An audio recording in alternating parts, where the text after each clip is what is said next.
વાત કરીએ બનાસકાંઠાની તો બનાસકાંઠાના વાવ થરાદ જિલ્લામાં ચાંદીપુરા વાયરસનો પ્રથમ કેસ સામે આવ્યો છે, જેના કારણે આરોગ્ય તંત્રમાં ચિંતા વ્યાપી છે।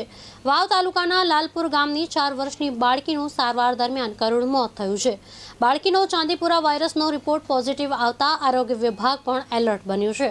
અસરગ્રસ્ત વિસ્તારમાં સર્વેલન્સ, ઘર સર્વે અને દવાઓનો છંટકાવ સહિતની કામગીરી શરૂ કરવામાં આવી છે। વધુ માહિતી આપશે અમારા સંવાદદાતા। જે શંકાસ્પદ ચાંદીપુરા તરીકે અમારા ધ્યાનમાં આવેલ છે, જેની વિગત એવી છે કે બાળક માઇગ્રેટરી પોપ્યુલેશન હતું। છેલ્લા 3 મહિનાથી લાલપુરા મુકામે માઇગ્રેટરી તરીકે વસવાટ કરતું હતું, જેને આજથી લગભગ 4 દિવસ પહેલા તાવની તકલીફ હતી, જેના લીધે એ પાટણ સરકારી હોસ્પિટલમાં એડમિટ હતું, જ્યાં તેનું મૃત્યુ થયું છે। અત્યારે આપણે ગુજરાતમાં ચાંદીપુરાના ઘણા કેસો જોવા મળી રહ્યા છે।